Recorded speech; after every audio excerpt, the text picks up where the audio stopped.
Sa Biyernes na ang laban ng Letran Knights kontra sa Perpetual Altas. Pero kung hindi busy sa practice o sa games, saan kaya tumatambay ang mga Knights? Ikutin natin ang campus ng Letran sa report na ito.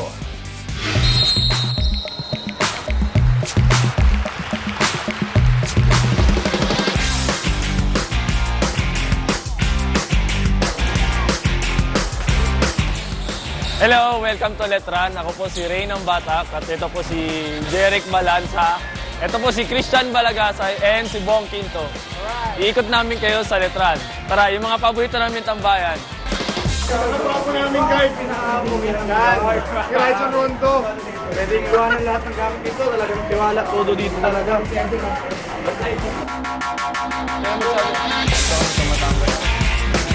Ito yung tambayan namin kasi pag wala kaming magawa, ganda kasi yung view dito tsaka malamig eh. Tapos, ayun, dito kami nagpapatayo kasi pagtapos namin magmas, dito kami umuupo.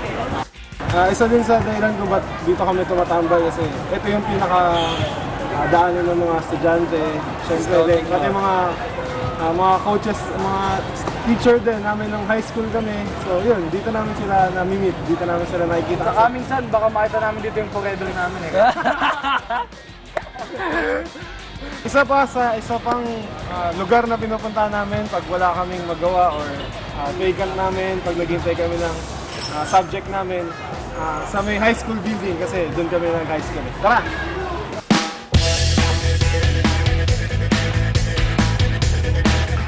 Punta tayo sa high school faculty room. Kikilalanin natin yung mga dati naming teacher sa high school.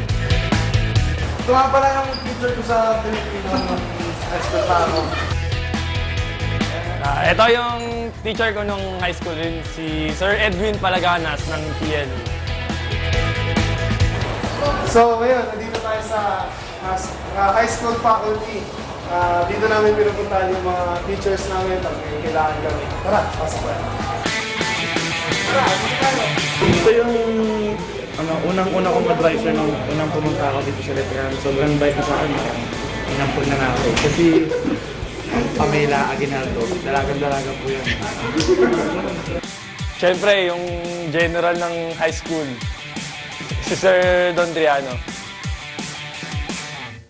Next na pupunta natin yung college building. Bisitahin natin yung mga classroom doon. Tara!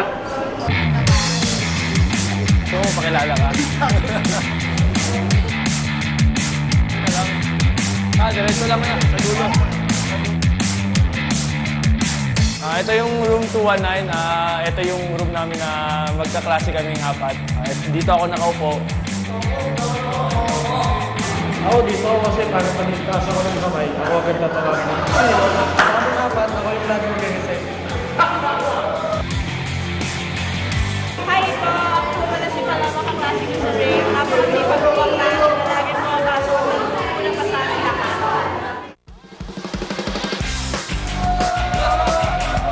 Ayan, naikot na namin kayo sa mga tambayan namin dito sa Letran. Makikita nyo lang kami dito sa canteen, sa faculty room at saka sa classroom. Yun lang. Bye-bye! Arriba Letran!